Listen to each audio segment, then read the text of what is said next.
right, year two, back at it. Athlete builder, Jim and Lucas. We got Kevin Bubbles Gregory in today. So a little shout out right off the bat, Katie Reister. I've been calling her champ. She's an athlete, the 5:30 a.m. session at the gym, Unbreakable Athletics, and she's been doing DEKA. She does 5K, she does CrossFit, and she won. She won her age group maybe about 30 days ago, 45 days ago. And she came in. I've been calling her champ. She's real modest, local school teacher, just outstanding person, and just works really, really hard. And she loves doing the DEKA events. And she comes over and says, "Hey, the guys that run DEKA in Indiana, they want to talk to you and talk about collaborating." I'm like, "Cool." So she introduces me to Ricardo Mullinax and his son Alton, and they also run the Ricardo's Rules of Resilience, their own podcast. So I was talking to them, and then they had me on their show, and they said, "You need to talk to this Kevin Gregory guy." I'm like, "Tell me about Kevin." They tell me that runs his own gym, similar to what we do, and he's a six-time champ in the DEKA world, which is like an affiliate of Spartan Race. So Spartan keeps growing and growing and finding more and more avenues for giving challenges for people mentally and physically and improving their health. So they went from Katie to Ricardo to having Kevin on the show. And so we're lucky to have you, Kevin, and I'm lucky that Katie made these connections because we're meeting more and more people that are doing cool things, and we want to just talk to them and see what they're all about. So, Kevin, man, welcome to the show. Thanks, Jim. Thanks, Lucas. Appreciate you having me.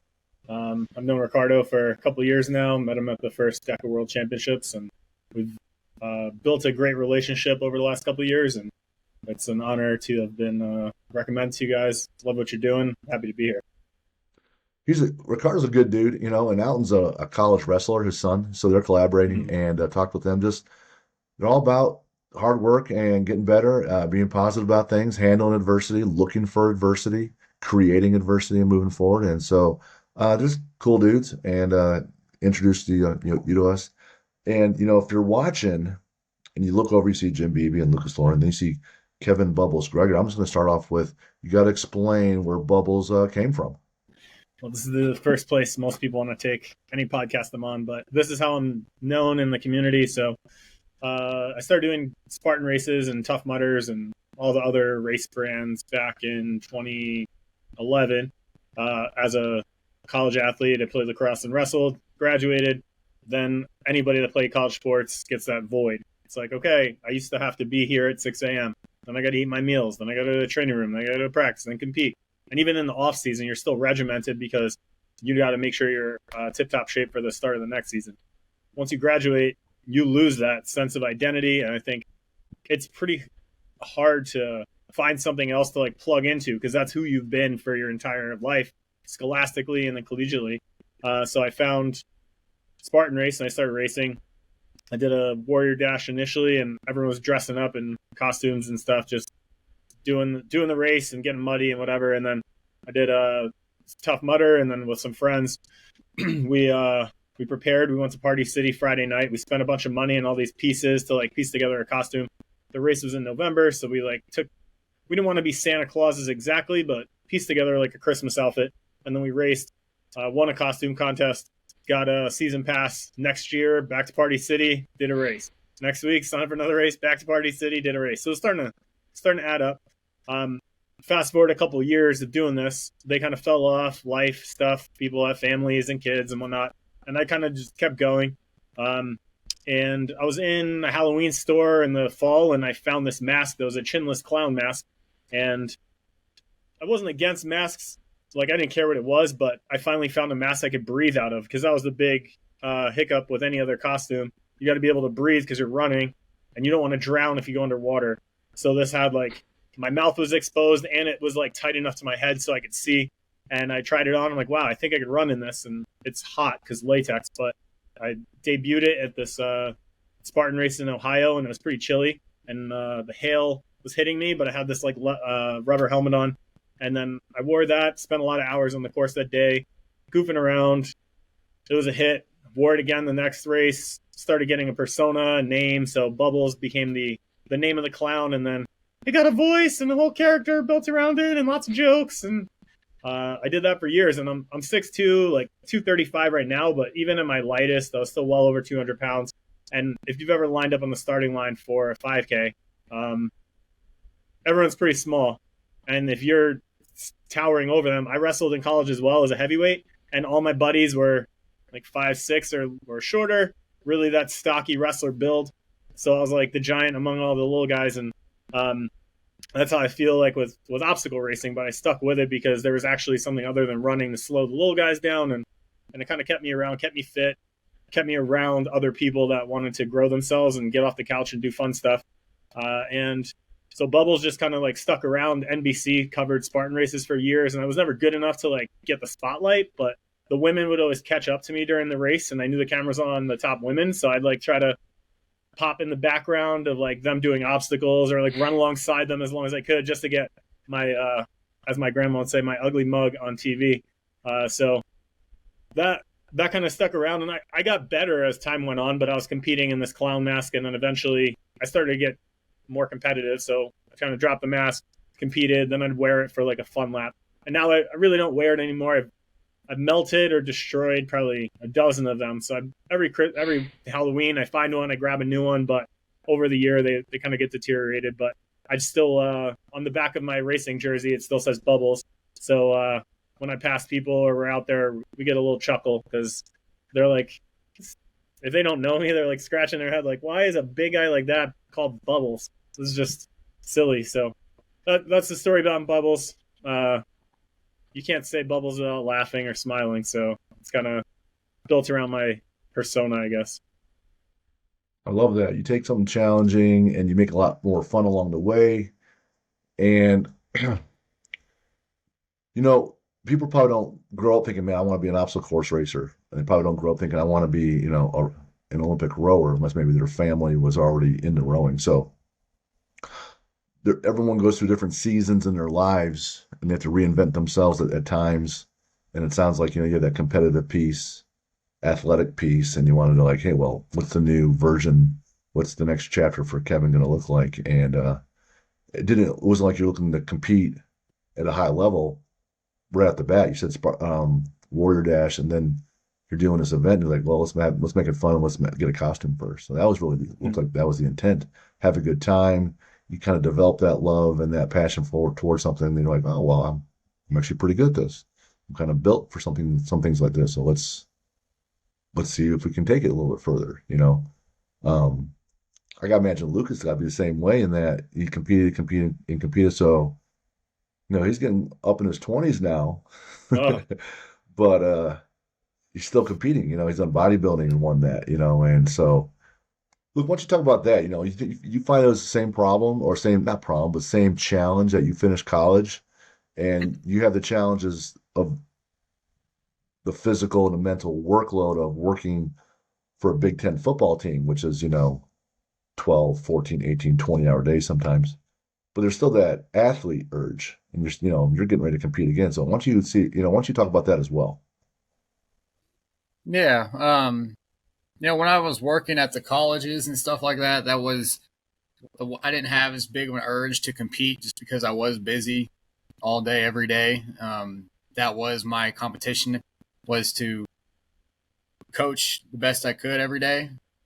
But after I kind of left the college realm and got a job and kind of settled down a little bit, I realized without competition or without doing something, I'm a better person whenever I'm competing and doing things. I'm a sharper person. I'm more committed to stuff like that, and I realized that early on. Plus, my training is a lot better when I have things to compete for and stay in that competitive realm. Uh, that's why I do it. Just because if I don't, I get content, and I know I'm not the type of person that if I'm not having something to compete for, I might not train today because part of me just isn't that disciplined to do it. But if I have something I know I'm going to compete for and work for, that's what keeps me, active and trying to do my best every day, is always having something. I got to have a goal. I got to have something to do. I always have to have a thing. My best friend Josh always said, you need to have a thing. You're a thing kind of guy. You need to have something that's pushing you and working, giving you a goal. So that's why I stay doing it, because it makes me better. If I don't, I'm just worse. Well, they say if you want something done, give it to a busy person, and whatever you have to do will take all your time to do it. My wife was just meeting with her youngest daughter. She's at Butler, and she's a freshman, and she's in the pharmacy program. And there's a lot of work going on. And this past weekend, and she goes, "I don't understand how Jack gets all his work done and then does a college sport. So you guys college athletes, and it's a 40, 50-hour week job for school, and it's a 40, 50 plus hour week job for athletics. Once you're used to that pace, that intensity of checking boxes, get this done, and you're really regimented, you take that away, you'll see people just spiral. They lose that structure. So if you guys can continue to add that, then it kind of keeps you in what you've been building. And you've been playing sports since you're 5, 6, 7, 8 years old, all the way through college. That's 22, 23 years old sometimes.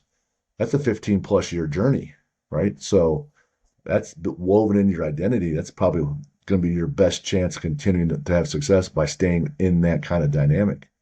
Kevin, between Spartan races and Tough Mudders, there's different obstacles that are, I don't know, they pertain to those different events. Like there's the electricity for sure with the Tough Mudder, which is a total bullshit obstacle, right? Right. So, are there certain races you like better than others, or ones that you thought were worse, or you like the ones that are hot, cold, in the water, running up mountains? Like, what's the deal? What's the preference for you? I think over the years, I did the first race I did was a Warrior Dash. It was at Windham Mountain, which is a ski resort in New York, upstate New York. And I thought that was the hardest thing I've ever done. It was a 5K. So it's only 3 miles. It took me, I don't know, over an hour. But other than the fact that I went out the night before and I was playing semi-pro football at the time and played Saturday, went out and woke up in the morning and got there. I don't think that had anything negative to do to my performance on Sunday, but that was like the hardest thing ever. And I'm like, all right, I did that. It sucked. It was really hard, but I need more of that, because life is just, you get into a new job, you get that excitement, and then you kind of figure out where you flatline. It's like, I'm way too far out from a promotion. I'm already hitting all my metrics. I'm pretty comfortable. And like Lucas said, if you don't have something in your calendar, at least for me, I'm going to spiral into like I'm just kind of like drifting through life. And I think the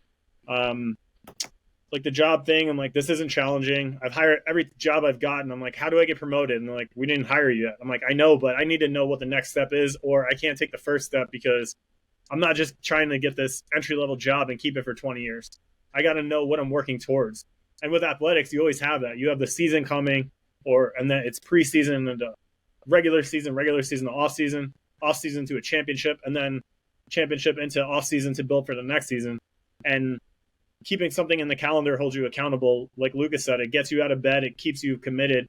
And with Spartan race, or like the early days of racing, I was like, I got to do something longer. So I signed up for a Tough Mudder right out of that 5K, which was a half marathon. I'm like, oh, that's a lot of running. I'm a big dude, and that's going to take a while. But I trained my ass off for like, the first race was in August. The next one was in November. So however many months it is, 3-4 months. And my buddies that I raced with, we were all going to do it. So we're all in the gym actually having a purpose again, since we didn't have a sport. And then we did that. We ran well. New challenges for sure. Warrior Dash was in summer, so it was hot. There's water and mud. November in New Jersey, a large amount of the field ended up with hypothermia in the like med tent, and like one of the obstacles was going into a dumpster that was just full of ice, and you had to submerge and go underwater and then come out. And then another one, you had to swim across a lake and then climb a rope to get to the top of this like platform. And you come down, do some stuff, climb the platform on the other side, and jump into the lake, and then swim across. So I've never been cold in my life before that day. Like, I've been cold, but never like I was on that day. But I didn't die. And then I heard Spartan race was harder, and I was like, all right, I don't know what could possibly be harder, but let's go. I signed up for the 5K. It was really 5.5 miles, and it took me a long time, and it was summer and it was hot. And then I heard about their half marathon race, which most people didn't finish, in Killington, Vermont. I did that. I survived that. And I beat my buddy who was a college cross country runner. I'm like, okay, well, I didn't die there. And then I found out they had another thing called the Ultra Beast, which was 2 laps of the same course. I was like, damn, people did this twice? Right. I survived once. I'm happy. Pig, like super excited. Eat. Let's celebrate. And then I find out there's another level to the ladder, and you could do this twice. So trained all year, came back, got my ass kicked, DNF'd. So the next year I did the 2-lap one, the Ultra Beast, and 12 hours in, they advertised it as 26 miles at the time. So at mile 22, 12 hours in, I thought I had enough time to like get off the mountain in time. Like, we only have 4 miles left. There's no way it's going to take us more than 4 hours because it's like a 16-hour time cap. And they pulled us off the course because we didn't make it there in time. And we were livid. We're like, we spent all day here. We spent all this money. We did all this training. You can't take us off the course. But once we got off the course and got our wits about us, we were still delirious. But the race director is like, guys, relax. You didn't have 4 miles to go in 4 hours. We actually made the course 32 miles. You had 10 miles. There was no way. It took you 12 hours to do 22 miles. It's not going to take you 4 hours to do 10 more. So we still were pissed, but at least we understood. So that gave me fire in my belly to train for a whole another year to come back. And in 2014, raced that. Finished it in like 13 and a half hours, the whole 50K. And then I'm like, all right, cool. What else can I possibly do? Bubbles was kind of born around that time. So then I went to a trifecta in a day where you do all 3 distances of their race in the same day. You do the half marathon, then you go out and do the 10K, which is really 13 miles, 10, 11, 12, 13 miles. The half marathon ends up being like 15, 16. And then the sprint, which is supposed to be 3, is like 5. And that was challenging in a different way because it was way colder and whatnot. But the more things that Spartan would throw at me, the more I'm like, well, I got to do that. I got to test myself. I got to build some like mental calluses, as David Goggins says now, which I was doing at the time. I just didn't know that language. But Spartan had a 24-hour race in Iceland in December. I'm like, I'm in. I don't know how much it costs. I don't know how I'm going to get there. I'm doing this thing. And you just run around the course for 24 hours and get as many laps as you can. Tough Mudder has a world's toughest Mudder that's 24 hours as well. I did that 5 times with the same goal. Each year, tried to get a little bit farther. My goal was 75 miles, year 1, hit 55. Came back a whole year of training, hit 55 again.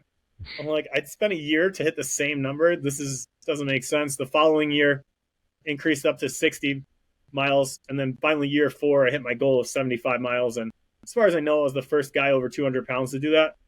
Someone else claimed to, but years later, found out that he didn't actually do it. He just said he did, and no one ever corrected it. But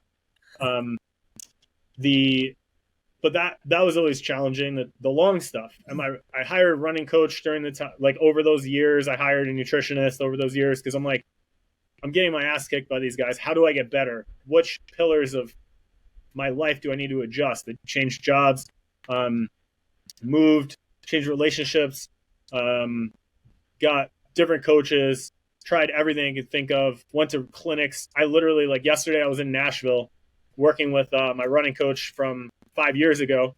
I flew down there and worked in his secret lab. Richard Diaz is his name, and worked in his secret lab for 3 days on my running mechanics. I can run pretty well, but not good enough. I want to get better. World Championships for DEKA is coming up in a few months. So constant, never-ending improvement. And then just like, what's the next mountain I'm going to climb? How am I going to get there? And the grueling stuff, you hear about mantras and stuff. And my mantra in those long, grueling races or long ones was always, the worse the conditions, the more they favor me. As a bigger guy, I can weather the storm of the cold temperatures or the strength obstacles that cripple the little runner guys. I can keep moving because no one's running fast when you hit a certain distance. This is moving. It's a mountain. Most people are walking up the hill anyway. So that carried me through. I'd done like everything that Spartan offers as much as I could. And it's really built a great foundation for me. And then DEKA came out, and my running coach is like, finally, focus on something that you're built for. You're not an ultra marathoner at 225. Look around. Everyone's 150 and 5'5". Right. You're double their size. You're so expensive. You run the same hour that they run. You burn 3 times the calories. You can't keep that up. Like, it's fun. I'm glad you're doing well. And I had some success there. But after like DEKA came out, he's like, good. Put all your training focus into that. You can actually be the best in the world at this if you dedicate yourself. So I steered from 24-hour races down to the DEKA Strong, which I can do in 11 minutes. And it's quite a different energy system, different pain. But now, like, although I'm good at that individual thing, the fact that they have team relays, I love just teaming up with new people and just going after it, taking different approaches and taking them along the way. I raced with Ricardo's son. I've raced with Ricardo's daughter. We put up top 10 times of the year in different categories, and it's had fun, and I've been able to build a career around helping other people through this journey as well. So I'll stop there for a second, let you guys dissect. Take a breath, right? Whew, get excited. Man, so many different ways to go. It's impressive that the different things we talk about, you kind of highlighted them all immediately, that you sought out help. So coaching, you had to increase your knowledge component, mechanics of this and that, had to change your nutrition, had to change your training. You have your own mantra and your mindset, so you're working with other people. So there's the teammates component.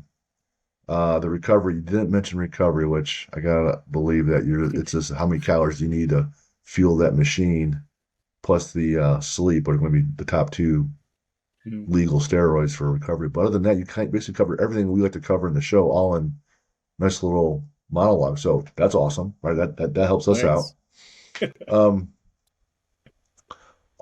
The cost component, just for going to the races and then buying the costumes. Like early on, there's a fee there. Then you're flying around. It's not just going to the local ones. Now you're flying to get other coaching. Then you got to increase your food intake. You have to buy better equipment, right? And then you're going to Iceland. Like that's not close. That's not nearby. That's not free. So hopefully that the revenue is coming in to feed the habit, right? It's not like a Coke habit, but it's getting close. It's not a nickel a day of snorting up your nose, but it's getting there. And yeah, I understand, like when we let off, you're like, yeah, I had to fill this void because I was a competitive person. But the question is there more to it than that for your why? Like, why do you want to beat people at Spartan races? Why not powerlifting? Why not CrossFit competitions? Why not Highland games? Where did that come from to have to keep achieving? Usually that's going to be bred into you at a young age with the nature and nurture deal with your parents, whether you're being nurtured that way or you're neglected and you're trying to fix that or get attention. But you're like, now I'm not saying obsessive, but on paper kind of looks that way, which is cool because then you achieve more. But what's the 5 or 6 different whys, or what's the deep level whys where you're so relentless? Well, I think you touched on a lot of things that I want to come back to, but I didn't write them down. So hopefully I'll remember them, because if I ask you, then you might not remember what you said. But I think that's all right. As a young child, my dad was an athlete. Then he started a family. So then he pretty much left. He wasn't like a competitive athlete. He just played like beer league softball or whatever. He was always fit, and we got to play in the yard and stuff. When I was 10, we split up, or my parents split up rather. So then my dad raised 3 of us boys. I was the oldest. And I think I've talked to my counselor. I think everyone needs therapy. If you think you're not broken, like you said, I don't know if it was on the air before the show, if you're perfect, there's something wrong with you, because no one is. Right. But I think if you get that perspective from someone who's trained to help you understand why you became who you are, it allows you to be more effective in the areas you're trying to be effective in, and you understand your weaknesses, and then you can kind of mitigate those or surround yourself with people that can kind of cover your blind spots. And I think growing up, I've identified the fact that I did a lot of things to seek approval from my dad. A lot of my grades, I always got good grades because I didn't want to get in trouble, because he had enough stress in his life. I didn't want to bring him more stress. So I did what I had to do in the classroom to get good enough grades to come home. I performed on the field to make him proud. So if he took time off from work to come watch me play, I want to make sure he enjoyed that time. It wasn't just me yelling at the coach and then getting benched. So I think you mentioned what happened as a child. I think those 2 things were important. And if you follow that up through high school and college, my dad would travel across the state of New York, which if you're in Indiana, New York is about 8, 9, 10, 12 hours from end to end, depending on traffic in the city. And he would drive up to Rochester from Long Island and watch me play a Tuesday afternoon game. And I would turn around and be like, what the hell are you doing here? You didn't have to come. I definitely wouldn't have expected you to come. I love that you're here, but that, like, he showed so much dedication to me, showing up to my games, that I was like, I have to perform. He drove this far just to watch me compete. I got to do my best today. I got to train in the gym and on practice field. So when he shows up to my games, I can make him proud. And even though he's gone now, I lost him 2 years ago. The thing, it still sits with me. Before the DEKA World Championships last year, my visualization and just pre-race prayer, I was just getting dialed in at the starting line, and they called me up to the starting line. I was just bawling tears, and they announced my name, and I'm like, oh God, I gotta get myself together. We're about to start the race. And I was just like having a moment. I'm like, he's here with me right now. He's watching as I'm about to start this race. And the emotions I was tied, I'm like, I have to go out and do my best. And whatever happens, I'm going to make him proud today. And then crossing the finish line first, I was like, holy shit, it freaking happened. And every time I watched the clip of, it's only 11-minute race, but every time I watch the clip, especially Zone 7 and DEKA's the assault bike, that's where I made my move and passed everybody else and took first place. And I was able to fend them off for the rest of the race. And the eruption from the crowd and just knowing that everybody there wanted me to win as much as I wanted to win. And my dad was with me, and like all the stars aligned. And then to finish the stations and cross the finish line first, like that, you asked about my why, and they say if you don't cry when you like talk about your why, it's fake. You're doing it for somebody else. Like you're just trying to appease people. So that definitely is like a huge why for me. And although my dad didn't like provide me with like the silver spoon and all these benefits I've seen other people's parents, he did the best he could. He taught me work ethic and dedication, and that's how I repay him, I guess, is just living through that. And he did everything he could to serve myself, my brothers, and anyone else around him, and just had a big heart. And I guess I kind of promised myself, I'm like, regardless if I have very little means or a lot of means, I want to be able to serve those around me. And I've been fortunate now on my platform as world champion to be able to have attracted a lot more people to pay attention to me. And I'm sharing a lot of the lessons I've learned over the last, 2024? So 13 years, I guess. It's kind of crazy to look back, but after World Champs, I had a bunch of interviews with different podcasts, and they're like, how did you get so good? Like, where did you come from? I'm like, I've been here for 13 years, busting my ass. I finally, like, overnight success, 13 years in the making, like the mastery of 10,000 hour rule. Like that's 5 to 10 years. Like I've been doing that. I've been mastering my craft, and finally was able to execute in this specific event. But I think That's awesome. The recovery piece you mentioned, like just steer back away and come back. Like I found, like as I'm aging, I'm 38 now. I started when I was 25. 25, like in college, you could drink all night, no sleep, go to practice, have an awesome practice, show up at the game, score a bunch of goals, win the game, go back to the bar, like have a good time, party, and you're seemingly unfazed by everything. And if I could go back, I would completely do it a different way because what I know now. But at the same time, if I didn't experience that lifestyle then, I probably wouldn't know what I know now because I would have like not had to overcome those things. And Lucas worked with college athletes. I worked with college athletes for 3 years before I moved to Connecticut. And that was my message, especially the lacrosse guys and the wrestlers. Like I was like, I was one of you for 4 years. I understand what you want to do while you're in college. I know you're not here to necessarily put all your eggs in the basket of your sport, but you want to win, don't you? The girls are going to come. The excitement's going to come. The fame is going to come on our little campus because you did well on the field, which requires you to take a few nights off from the social aspect.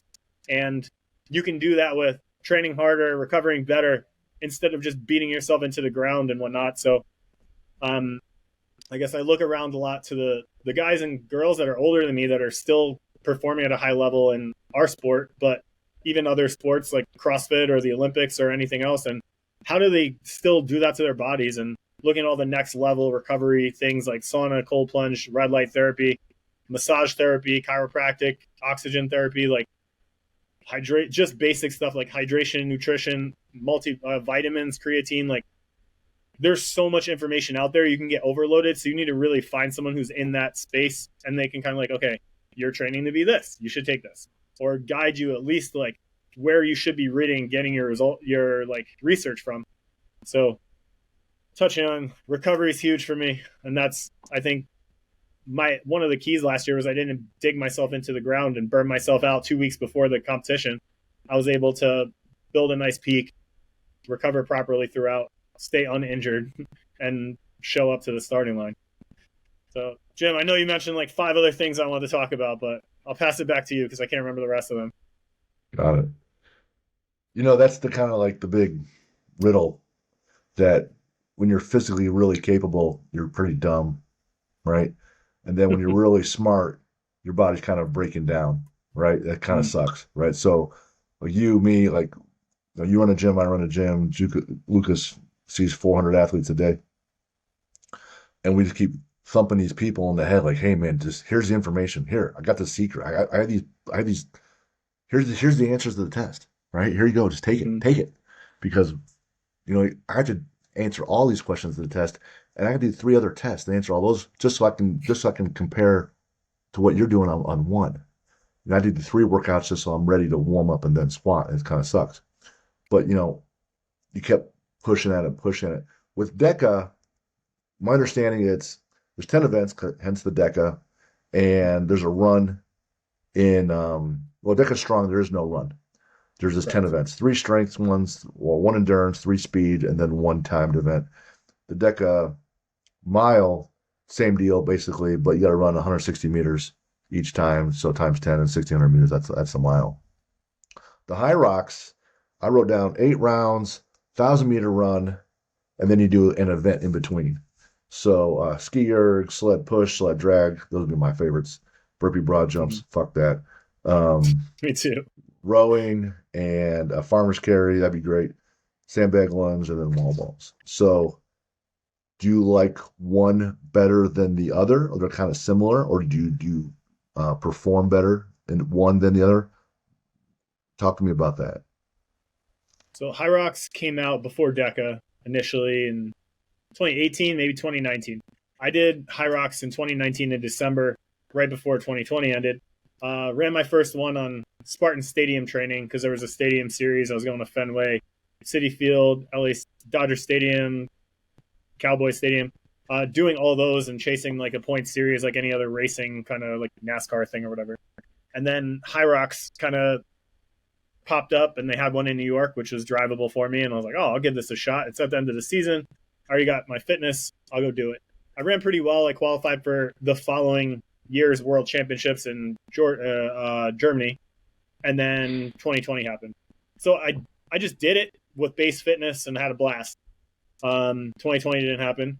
Then I signed up for a bunch of other ones, and the dates kept getting moved because of COVID. It's like, oh, well, this city won't let us do it. Oh, we got to move it back a week. That didn't work for me, and the shell game. And then I showed up to Austin, Texas for one in 2021, and again, I didn't train for it because it was like a last-minute thing. I was going to adopt a dog in Alabama, so I was like, I'll fly to Texas, hit a race, drive over to Alabama, get the dog, and come home.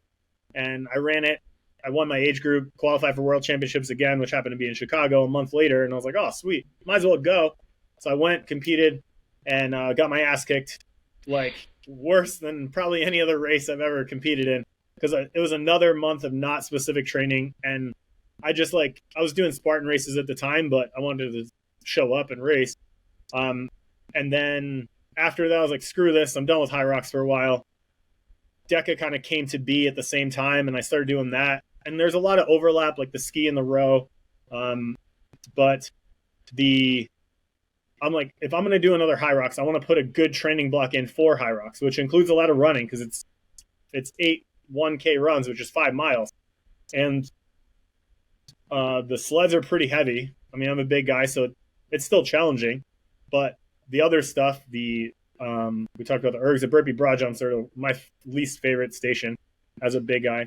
The wall balls aren't too bad, but they're last, so it's kind of a beatdown. So I really like the High Rocks. I just kind of got away from it for a couple of years because I kept training for it, and then it would move away. Like the date didn't work, and then I didn't get to do it. So I put all these training blocks in. Just imagine like you make any ball sports team. You spend the whole preseason training or off season, then preseason training, and then it's time for your first game, and the season gets canceled. and you're like, well, F this, like, I don't want to do this anymore. So I kind of got burned out from training for, but not competing in. And then I focused on DEKA, which paid big dividends. But I'm going to compete in High Rocks in Toronto in 2 weeks. So I'm coming back. I just went to work with Richard Diaz this weekend, and he's a running coach. He's helped me with gait for years and being more efficient as a 200-plus athlete, being able to run tons of miles and not get hurt.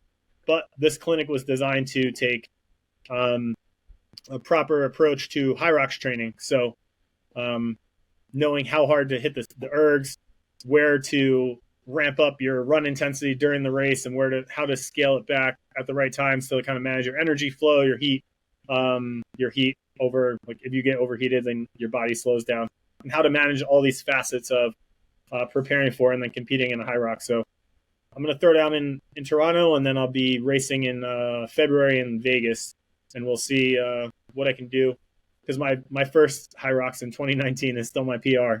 So we'll see what happens. But I've seen a lot of great athletes from Spartan move over to high rocks, and I think the allure to DEKA and high rocks is I can run, but it also has a bunch of other disciplines to train for, and it's not specialist. Like you asked about CrossFit before. I did CrossFit for 4 years. I liked it, but all the best CrossFitters were significantly shorter and much shorter limbs than me. So I had fun with it, but I also was part of a gym that didn't really have anybody that was competitive. It was just like everyday average Joes, and I was in there with them. So it was fun, but it wasn't really scratching the competitive itch. But this, like, I'm building endurance on the ergs and getting faster and more versatile, and that seems to be a more fun way to train for me now. Got it. You know, with the different events, the different races, any, you know, either people say you either win or you learn. I always say you either win and learn or lose and learn. But any big whiffs along the way? Like putting all my eggs into a basket and then coming up really short. Well, I can tell you this: like I was running through a Tough Mudder, and it's all electricity at the end, and I kept my hands by my face to protect my face, and one of those electrodes hit my hand, which came in contact then with my face, and the electricity kept going through my hand into my face like you got punched in the Made a jaw. circuit. Yeah, damn right it made a circuit, right? And then the circuit got completed. I hit the ground. I'm in the mud. I'm like, fuck, man, this is shit. Yeah. Like, so, but that's just me, and you know, I'm not Bubbles. So I just want like any other whiffs or like, oh man, this is unexpected, or this sled was a little heavier than I thought along the way. I think every time I've taken something for granted, it's bit me in the ass, and that includes like shit talking opponents, because it's not that we're putting each other down, but some people have bigger mouths than others. And even in lacrosse days, like I always had that one guy on the team that would chirp everybody, and then as a big guy, I had to like go take care of things. But those, I think, one lesson: stay humble. For me, that's always served me well. And when I get too cocky, I get bit in the ass. Sure, it's just God, like, what? Calm down, go to your place. And then the taking things for granted. 2 years ago at DEKA World Championships, I was the 2 seed in the DEKA Strong Elite individual race, and I went in as the 2 seed, so I was a favorite to podium. And top 5 got money, so I'm like, even if I have a terrible race, I'm still bringing home a paycheck. And my second station, I knew I had everything like dialed in. I'm like, it's gonna go great. Second station, the foot straps on my rower were too tight. I couldn't get my feet in, but I was so focused on I got to row, I got to race this. My feet never got in, so my row ended up sucking. I had no power, and I was preoccupied with that. So then I finally ended up stopping, fixing that, and then trying to catch up in the race at that point, which over-revved my heart rate, blew me up, took on way too much lactate, and then I ended up getting 6th place. And I was fighting from behind. I'm like, this isn't my race strategy. I didn't do this, but I took it for granted. And since then, I've really tried to have the mindset like something's going to go wrong in every single race, and how you react to it is going to affect the outcome. So I've fallen off the box trying to race like head to head, and it sucks when you tip over and you land on your head or your back when you're trying to just do a simple box step over. But if you can stay calm and then just get back into it, you're gonna finish much better than if you freak out. And I think that parables life so much, because we always say we want like a perfect day, or we want everything to go our way, but we don't learn if everything's perfect. We don't learn how to overcome. We don't learn how to adapt and be agile. So the more we can have that like perspective of something is going to go wrong, how am I going to deal with it? And when it does, you can look back and like, okay, I expected something to happen. Here it is. How do we deal with it? All right. Knock out 1, 2, 3 things, or grab help from somebody, or whatever it may be. And then you can go along, and you didn't blow up and lose out on the whole benefit of the event or whatever life thing you're trying to do in the process of freaking out. So, yeah. I mean, last year I studied Michael Phelps a lot, and his goggles, his coach would like on purpose F things up for him. So when it came time to race and something happened, he's like, oh, this has happened before. Just stay calm and deal with it. You don't need to go into the event like real cynical and like, oh, I'm sure something's going to go wrong. But if you go into the event like, hey, there's always going to be some kind of challenge. And if I can get to that quickly, I'm like, cool, this is one of the challenges. And maybe the challenge today is that there's 3 challenges, not just one. But if you go into the event, hey, I'm ready, I'm prepared, and I know there's curveballs, because when there are no curveballs, it's, in my opinion, it's not a sport. If it's just a training session, people say, well, my back squat PR is this, or my Fran time is PR is this. I'm like, yeah, you're in a controlled environment. Everything's good to go, right? At home. Right? You're asked as an athlete to go compete on the road and handle the adversity. Weather in lacrosse happens, right? Mm-hmm. Weather in football happens. And, equipment breaks. So shit happens. You have to look for that, and then, hope that everybody else has adversity too. So this is a separator. And he said when the obstacles get harder, this is your chance. Lance Armstrong would say one of his favorite parts of the Tour de France was the hills, because everyone else was hating him, right? And he goes, I always wanted more hills as a separator. And I'm guilty of running my mouth and getting me in trouble to this day. I know Lucas maybe once or twice our paths crossed, and mouths were run, and there were consequences. 1 or 2 times, right, Luke? Once or twice. Once or twice? Not going to get into that. Okay, gotcha. Do you have anything in particular in mind? There's always, you weren't running your mouth when you had to do Cal Sue, but I think so we host a number of competitions at my gym. One is a CrossFit competition called Icebreaker. Lucas was competing, and our good friend and guest on the show, Chad Dockery, athletic director at Wrights Memorial High School, shout out, was judging, and Lucas and Chad got into it, and I'll just let Lucas go from there. Yeah, I was a total asshole. I just was dropping F-bombs and cussing and yelling, and I was just getting I got like 15 no reps, and I was just like, there's no way. Long story short, I just wasn't doing things very optimally or executing whatsoever. And being younger and immature, I just let it all out. So me and Chad have talked since then. So true, I saw it happen. It's great to see people grow, and when Chad and I were already older, so not as much margin, I guess, but we saw Lucas when he was in college and playing football and intern with us. So it's been plenty of growth. The first 30 days I had my driver's license, I got pulled over for a speeding ticket. I'm racing to get my brother and sister home from my aunt's house to my parents, and you have to be on time. And I didn't leave any margin, and I pushed the envelope with when I should be leaving, and that's my fault. So I'm racing home, and I remember specifically I'm going 73 and a 55, and cop pulled me over on the highway, and you get in trouble. You only have your license 30 days. And so they actually put me in the back of the car. They're doing all this write-up, and I said, you guys get commissions for writing bigger tickets? They just looked at me and they just think they didn't, they were mature enough to not even respond. Like, oh, this 16-year-old idiot, you know. So there was no leniency, right? There was no, hey, here's a warning, especially when you're more than 15 over. And so I just ran my mouth like a complete asshole. Lost my license 30 days. So I just got it and then lost my license 30 days. I was like, oh, so stupid. So stupid. Um, Outside of like, there's these endurance components, these Spartan races, even DEKA. That's not really endurance. Just, it's short on a relative basis, more of a sprint. But there's other ways that compete physically.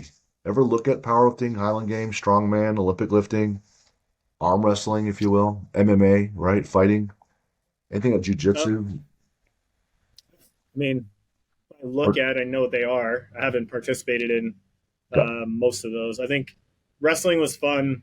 The best wrestler to come out of my high school won the UFC championship a couple times. He used to beat my ass when he would come to help out in a wrestling room. So I was like, I really don't want to fight him anymore. But Right. I also don't like getting hit in the face. And so, I mean, I played rugby for a while. I played some men's league. I played semi-pro football. But those sports are so, I don't know how the best way to describe it, but it's more recreational once you get to be an adult. Like, people have jobs, so you don't want to kill each other, but some are there for the social aspect, so they're drunk at practice and drinking before the game, and I'm like, we lost because you guys are still hammered. So as much as I put in, like, that's how I got pushed into individual sports so much afterwards. But I think powerlifting, I've not the only thing that I think Highland Games would be fun. Powerlifting, I don't want to. I don't know. I haven't been down that road. Thought about doing it. I did a couple bodybuilding shows. Those are cool experience. One and done. What else? Okay, Lucas are smiling. I like CrossFit competition. I've done a few CrossFit competitions post doing CrossFit. Sorry, there's a car shop outside. Just rubbing. But hybrid competitions I really like. I'm signed up for a big one next year. I did one this year where the guy that hosts it owns a CrossFit, but he's also in the hybrid sports space, Spartan race, Tough Mudder, all that stuff. So he built it, and he's like, I want to see who's going to win my event. And me and one of my other friends that's a pretty good hybrid athlete, we won all the events until the one with the muscle-ups, the bar muscle-ups. And the team that was a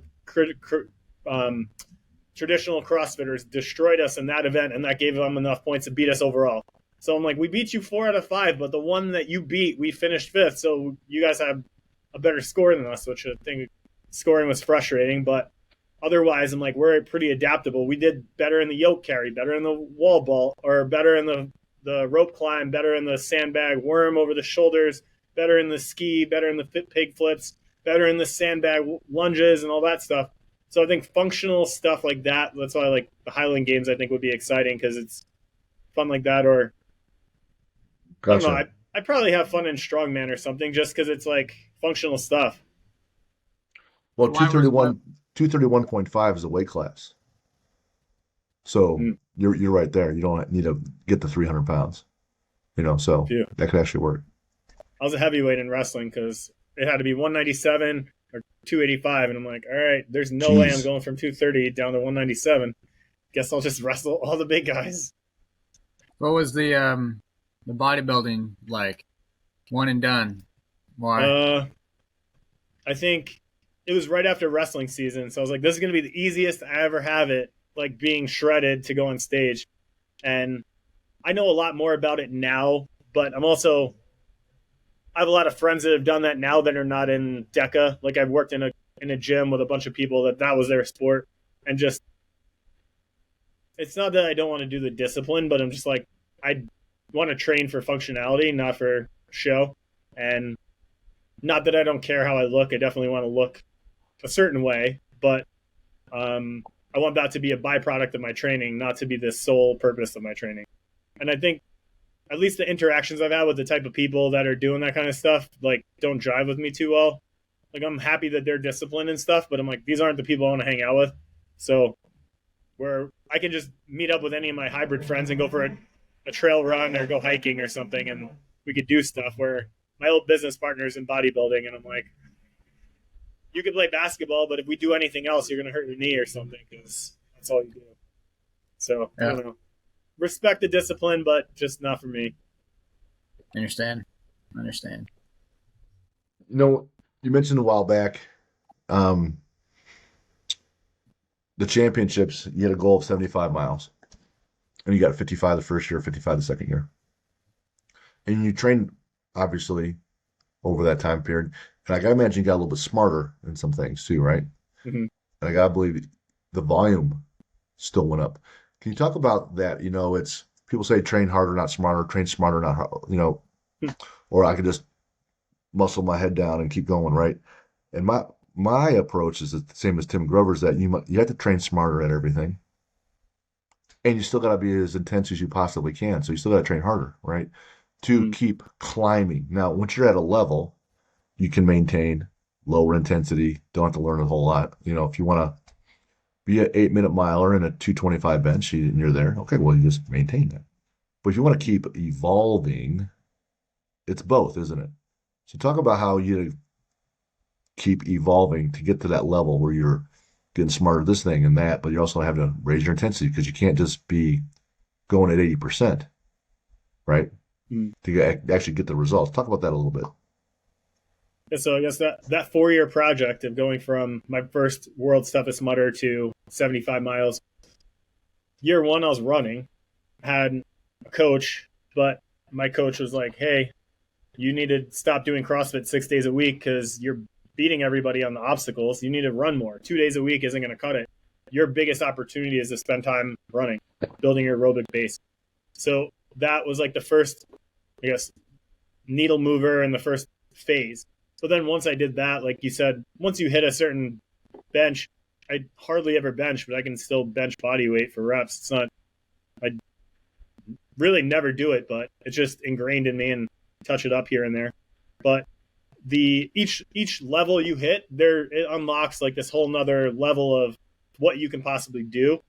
And first running coach was great. I got so much better, but then I kind of plateaued.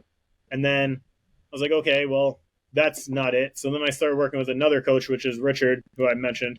And he's like, it's great that you're doing all this work, but you run like shit. So you can put all the volume in you want, but you're just going to get hurt and you're going to get injured. You're not moving the needle anymore because you're going to hit a level where you hit a certain mileage that's going to break you down, and then you're not going to be training anymore.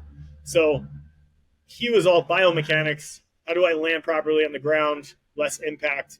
How do I bulletproof my feet and ankles so that way when I roll it in the mud, when I step on a rock, I'm not out for the race. And so that created a new foundation for me to build on. And then that gave me a lot more training to do. Grip strength, being sufficient at obstacles helped me not fail things and not do penalties. But then I'm like, okay, why did I only go up 5 miles over the course of 2 years of training? Well, in 2015, I broke my hip and tore my labrum in my hip. So I went 55 next year, same distance, but in the process of hitting that 55, broke my hip and tore my labrum. So in 2016, I only increased 5 miles, but it was also rehabbing a broken hip and torn labrum and getting back to sport and not having surgery and doing all the rehab, prehab. And then I also fortunately won the lottery to run the New York City Marathon, which happened to be 6 days before 24-hour race. Not a good taper for a 24-hour race. Also developed bursitis in my Achilles, and I was able to still get that 60 miles. So the next year, I'm like, all right, no New York City Marathon this year. What else do I need to do? Nutritionist. I need another level of what am I missing here? What puzzle piece do I not know I need to fix? And that year I hired a nutritionist. I was severely under eating because I still had that I got to eat less and train more so that way my physique's good and lighter, runners are faster, and all these other misnomers and preconceived notions about I'm too big, I can't run that fast, I can't run that long, and whatnot. So started working with him, started eating more protein, but eating a crap load more carbs. And, if you just watch and follow along regular things, carbs are the devil. You're going to get fat. Well, when you're running 50, 60 miles a week, you could eat all the carbs you want. It's going to actually make you lose weight because your body's getting the nutrition it needs. And the hard part of eating that much is actually chewing all the food and getting it down and then recovering before it's time to train again. But to take a 15-mile bump in performance and hit a goal that I have for 4 years, that like I cried a whole lap of that race because it was a 5-mile course. I did 15 laps, and mile 14, I was just crying the whole time to the girl next to me. I found someone who's running my pace. Like, I don't know why I'm doing this anymore. I'm tired of being cold. She's like, what's your goal? I'm like, 75 miles. She's like, you have plenty of time. You just have to not quit. You can literally walk the next 2 laps. I'm like, I know, it sucks. I'm almost there. Like, what's wrong with me? But the stuff I learned through the training there, and like you mentioned Tim Grover, I read Relentless back whatever year that came out, and I read Winning a couple years when that came out. Great author, and really just changed my mindset on a lot of things as far as performance. You're going to be out of balance. You have to put a lot of effort into your vertical that means the most to you. And I think something that I want to talk about that I wrote down that we didn't touch on yet is most people like have this idealistic life priorities. It's like, oh, God first, family next, then this, then this, then this, then my job. And then if you actually get real with yourself and write down your time budget, you spend the most time at work, which you just said you care the least about. You spend no time with your kids. You spend no time in prayer or spirituality. You spend some time training. Maybe that's like your 4th thing on the list here, and that might match. But then like you're dealing with all these problems because you didn't put any time into your actual priorities. And then that's drawing away from your training or the other things that are not, because you're absent-minded. It's like, oh, well, I'm working out, but my wife and I just got in a fight and I got to deal with this and that when I get out of here. So then your workout sucks. Or you're at work and you're like dealing with something else. So I think bring me back to your question. Where is it going? Well, you gave us a lot to talk about there, a lot to digest. I agree with the priorities. If you make a list, and I'm guilty of this, especially professionally, where I'll have a list of 10 things to do. I don't know, these 3 things got to get done. But this 4th thing I prefer to do. So I might be weak sometimes and just work on the 4th thing first, get that done. Oh, that's fun, right? I'm not being disciplined and I'm procrastinating. The times I just focus on those priorities, life gets way better. Personally, professionally, physically, life just gets way better. The other thing I noticed when you talked about, from working with investments and companies in prior life, and I know you had a prior life other than running your own gym, so when you talk about limiting factors, right, at some point you're going to stop improving or evolving. And that's where you and the coach have to get creative and hunting those weaknesses or limiting factors. So, yeah, you needed more volume in the running because you didn't have that. So you had to add that piece. All right, the running's fine, but now I need to improve that overall mechanics to level up again. Get your nutrition dialed in. Get better at the overall, obstacles themselves, right? If you don't hunt for those limiting factors, at some point you get stopped. And the fact that you keep looking for those, and I just use a basic SWOT analysis just to find out what's next. And what's next in this limiting factor is if I don't plug this computer in, it's going to die in the middle of this podcast. So that's me 1 second. No problem. I think the awareness piece is what most people lack for a number of reasons. One, if you don't have someone you trust that has perspective on your situation, you don't have that external view, that 10,000-foot view of your situation. And your emotions are always attached to your situation. But to have someone that has an external view, they're not emotionally attached to your day-to-day issues or situations. Like, hey, have you thought about this or that? And then you're like, oh, wow, that's actually an easy fix of my problem. But I was so lost in the forest that you can't see the trees or whatever the phrase is, that you lose track of that. Or sometimes a lot of people are just not humble enough to admit that they need help in an area or have a problem or they're stuck, and then they don't ask for help, and then they try to do it all themselves, and that's equally as inefficient, I guess. Well, I wanted to build this platform so we can impact other folks. And I was like, I don't want to do this by myself. I'm gonna need help in a lot of areas. I want to make sure I'm enjoying the guy I'm working with, and it's because Mhm. it's an hour and a half, 2 hours of continuing education every Monday night, which I like. But I was really, lucky and happy to start working with Lucas, a year ago. And because, no one gets there alone. You need help. Teamwork Mhm. is a core value.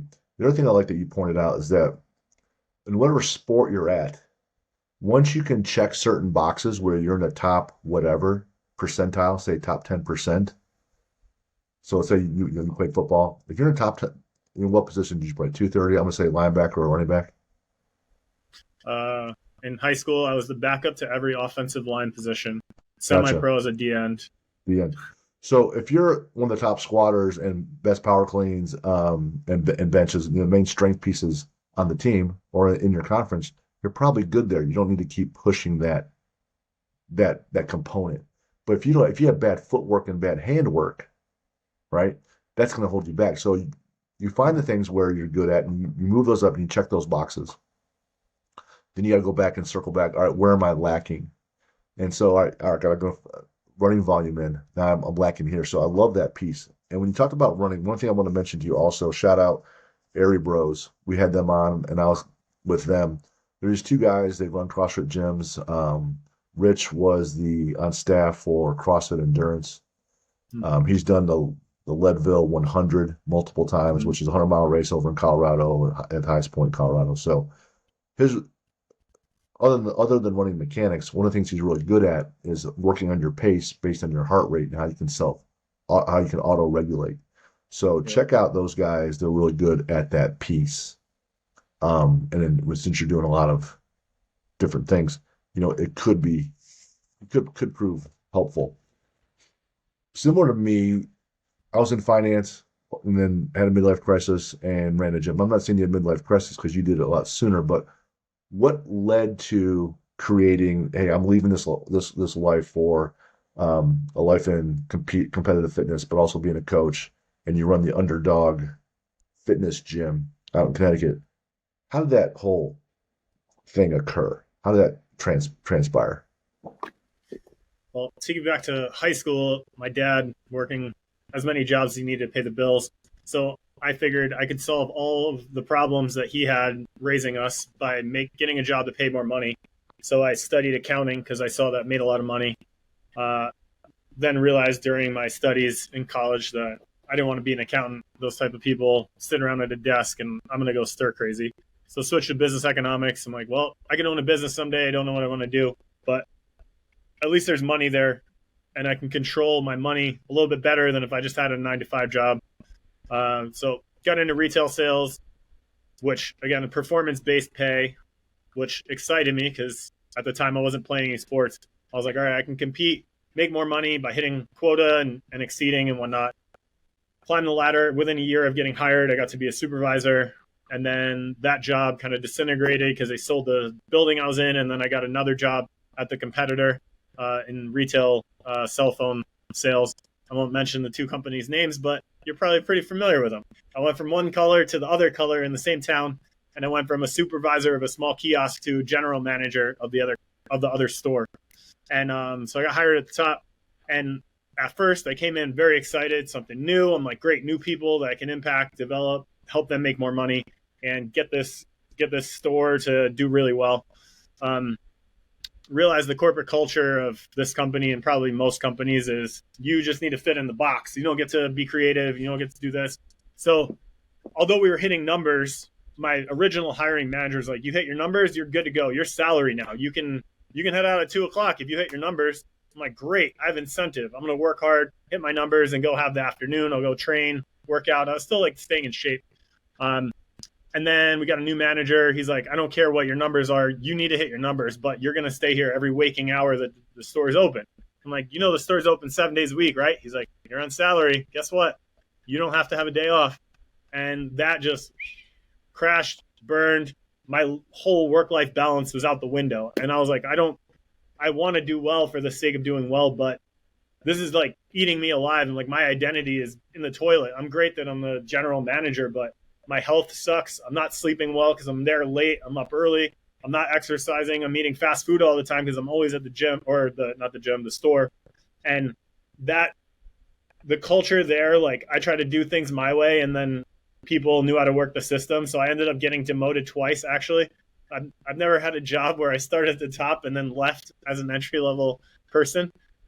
So I think that was, in retrospect, it was good because I don't like to quit things. So the fact that I was kind of forced out kind of took that off me, that I quit. And in trying to figure out what I did, I took like the fireman's test because I'm like, ooh, that's a physical job. That would be fun. But in the meantime, I took my personal training test and got certified, started working with like a couple people, used my connections within the town I was in to work at the college I was at, to work with athletes, because that was my dream from the start. And then realized that Division III colleges don't have money for strength and conditioning coaches, assistant coaches. They really don't pay the head coaches much. So I was just fighting and clawing to like make the bills, because retail sales managers make a lot more than volunteer assistant coaches. But I just knew like the difference I was making for those athletes. I wish I had someone take me under their wing at an earlier age, so I didn't have to wait till college to be able to learn all these things. So I started my own summer fitness camp for local athletes, and that kind of helped me piece some money together. I started refereeing sports, so that way I was around the sport and I could get some money, and just kind of pieced it together. Also, that's kind of when I started racing Spartan and Tough Mudder. So I was like at least around other athletes, and had somebody to uplift me, because the corporate culture is so miserable. It was just draining my being. And then my relationship in that area ended, and I was like, I got to get out of this. She can keep the house, stay here. You're happy. I'll start fresh. It'll be easier for me to start with a fresh slate. And lived on my friend's mom's couch for a while until I decided to move, and moved to Connecticut, which I'd never been to really. I mean, I grew up in New York, which is the next state, but never really had a reason to come here.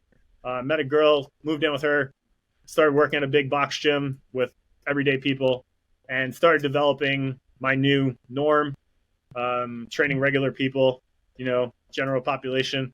I'm middle-aged, I have money so I can pay you, but I don't really train to do anything other than just lose 5 pounds. So that became who I was working with, and that was good. It made me a living for a number of years. But then during COVID, I had a really successful entrepreneurial friend challenge me to think about opening my own gym and creating my own business, because although I worked for that gym, I had the ability to take on as many clients as I want and make more money. But at the end of the day, they took 70% of my money. So it was, you're never really going to get ahead. So he helped me with guidance and structure, and really worrying about the things I needed to worry about to open my own facility. And I was able to do that. And now, even thinking back to my original like target niche client, I guess, was athletes. Realizing high school and middle school athletes don't have any money, and mom and dad might pay for a couple things, but you're not going to make a living off that. At least it's going to be pretty hard, versus middle-aged people that have disposable income.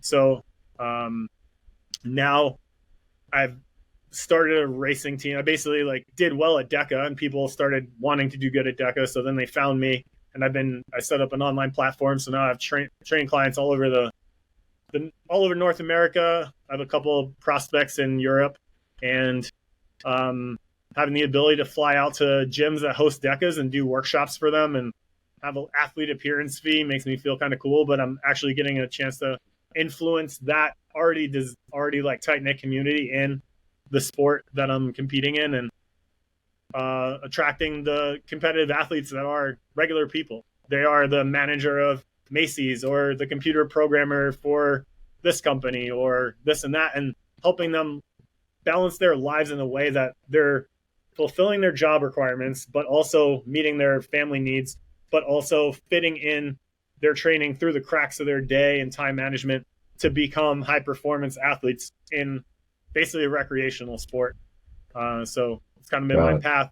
And now I'm super fulfilled, because I'm like, I have a 24-year-old athlete. It's funny you mentioned about Lucas and butting heads and being immature and grown up, because this guy AJ, who works with us now, he's an up and coming trainer for us. the first time I met him, he competed at our gym and he was cursing at his mom and everybody. I was judging him and he was cursing at me like, it's so fucking hot and get me a drink of water and this and that. I'm like, dude, chill out. Like, it's the same conditions for everybody. Why do you think you're special? And I still bust his chops all the time because that was our initial interaction. I was like, this kid is an asshole. Even my mom was here, like, volunteering. She's like, who's the blonde kid over there, like, being a dick?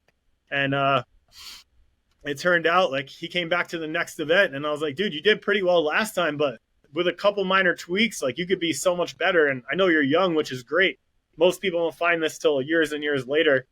And he's our best athlete. He's the most genuine, nicest kid, like goes above and beyond for everybody. He just had a really bad day and everybody like jumped on him with like busting his chops. But I trust him. Like if I left my business, I would just give it to him because essentially he does so much.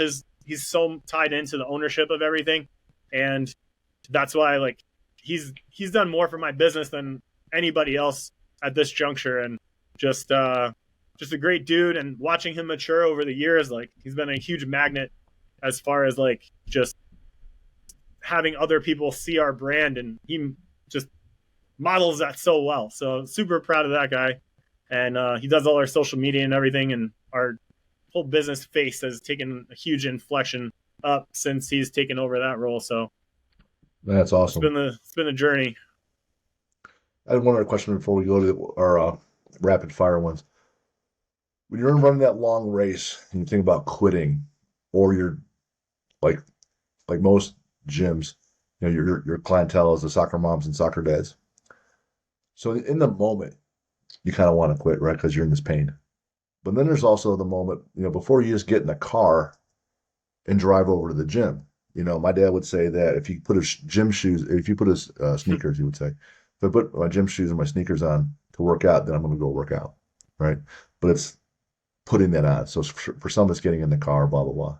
And they're thinking about quitting on that day. And if that happens enough times, then they end up quitting on themselves in the program, et cetera. And they're taking another setback. Just real quick, what would you say to the person that's either in the moment or thinking about the moment of going to train, and they're thinking about just stopping, thinking about quitting? What would you say about that? I think read Atomic Habits. It's an amazing book. It talks about habit stacking. So the things you do naturally that are really easy and don't take any brain power, those are great. You're going to keep doing those anyway. Stack the shit that you don't want to do and connect them somehow. And then the things that you know you shouldn't be doing, that you want to break, create bigger barriers for those. Like if you don't want to watch TV, then put your remote in another room. So you know you're sitting on the couch and like, I want to watch TV. Just that little fact that you have to get up and go in another room to get the remote to watch TV, it's going to stop you more than a couple times. And you're like, you'll be happy that you didn't stay up till midnight binge watching Netflix. You went to bed earlier, you slept better, you had a better day the next day, and then your quality of life improves. You also followed through on promises to yourself, which we didn't touch on at all, but when you make a promise to yourself and then you actually fulfill it, then your self-esteem goes through the roof. And the more times you string those wins together, the more belief in yourself you have, and the easier it is to follow through the next time. Like people are like, oh, how do you eat so healthy? How do you go to the gym? I don't know. It's automatic because I've done it so many times. It's weird if I don't eat healthy or I don't go to the gym. And I know that's not easy to do initially, but you have to make it weird to not do the thing that you know you want to do by creating systems.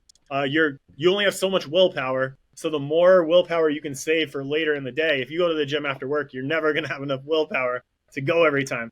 So you have to figure out how you can spare that willpower. And like Jim said, if it's putting your gym bag in the car, great, if that helps. A lot of people are like, I will go home after work and I sit down on the couch and I just don't leave to go to the gym. Then you can't go home. You have to go straight to the gym because it's the only way you're going to get there. Or get up early and go in the morning. But whatever systems you create, systematize your life so that way you always end up following the path that you know you need to take. And it's not always having to overcome those hurdles.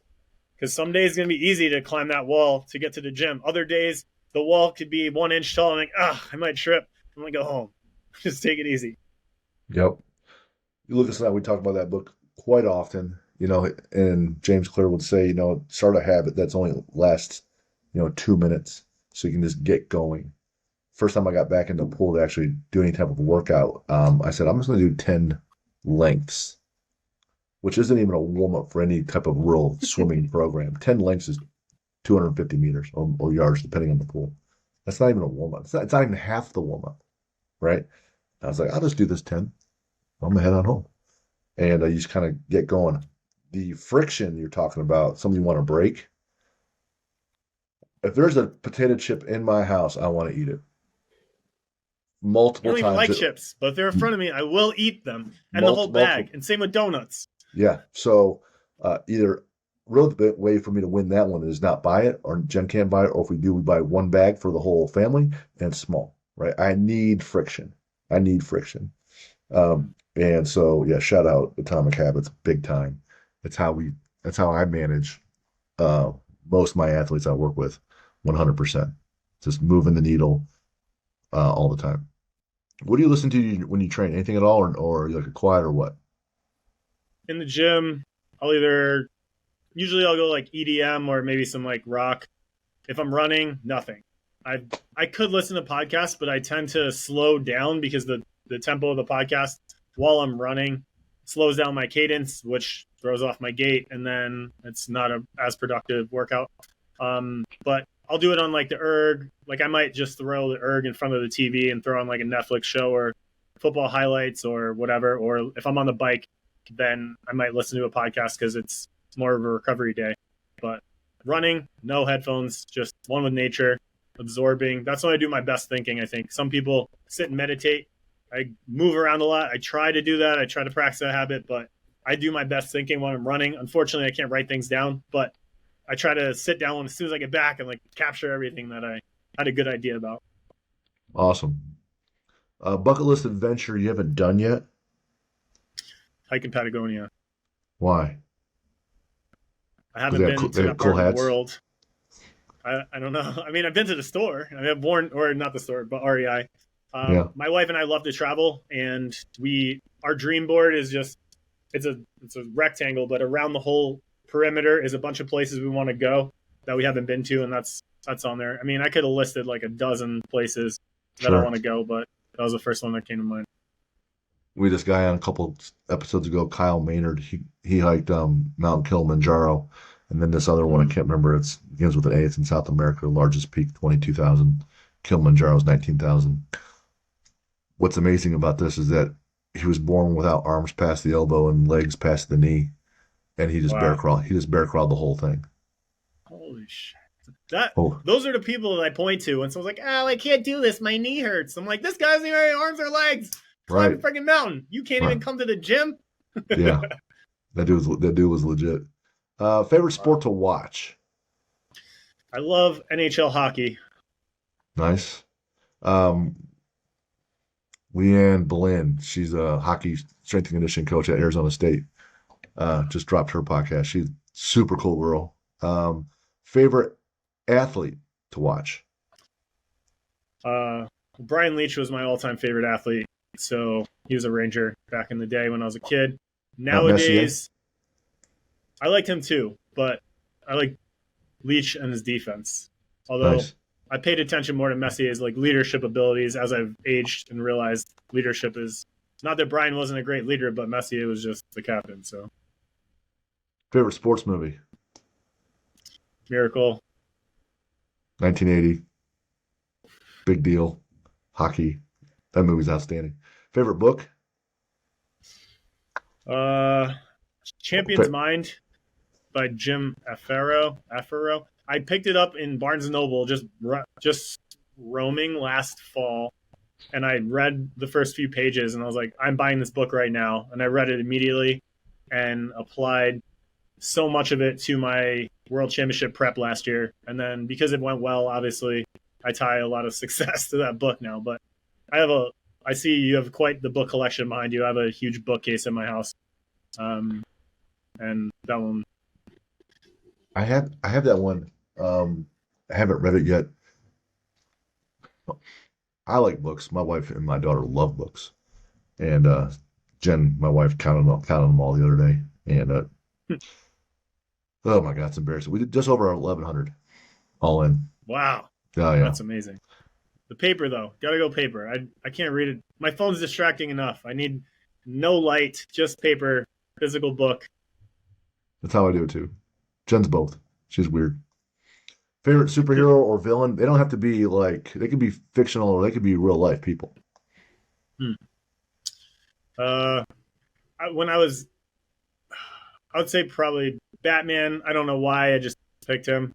Mm-hmm. And the Joker. I don't know. I was on that Batman thing.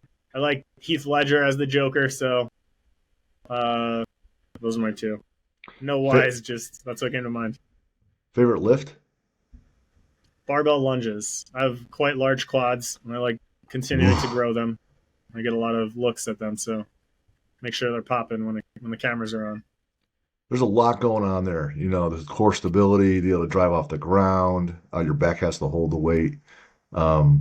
And then if you do it for endurance, I forget. I think it's Corey Gregory, Muscle Farm, My nut cousin. and he talks about lunging and learning. So he'll put on a podcast and he'll lunge, half mile or whatever, and that is a huge separator for athletes. You have a favorite quote right now? Yep, everyone's got an excuse. Gotcha, no excuses. So that guy Kyle Maynard, the guy that climbed the mountain, his book that he published and he wrote in his dorm room at age 18 became a bestseller. Wow. It's just simply called No Excuses. Awesome. The Johnny Agar, I don't know if you've heard of him. He has cerebral palsy. His dad took him through a bunch of Ironmans. I read his book, Impossible Mile or something like that, the beginning of last year, and that book made me cry the whole time. And I mean, those kind of things, it puts life into perspective and oh, this is really hard for me. And this guy, he wanted to be a professional athlete when he grew up as a kid with CP. His parents didn't limit his belief, and now he's got Michael Phelps helping him make a Nike commercial, and he's running Ironmans and stuff. Freaking crazy. It's amazing. It's amazing. Kevin, where can people find you? Where can they find your gym? I'm all over the place, but Instagram personally at Bubbles the Clown. It ends in an E. That's my differentiator. Underdog Fitness Gym, underdog.fitness.gym on Instagram. And then we have a Facebook, or we do have a Facebook. I don't know what the link is, those direct things. But Instagram's easy, or we have a website, underdogfitnessgym.com. Those are the best places. Pop up all over the country at different DEKAs and Spartan races and whatnot. So keep an eye out. If you know anyone that runs Spartan race and you never heard of me before, ask your Spartan race friend if they've heard of Bubbles, and they'll probably have a funny story to share about a time that we ran together.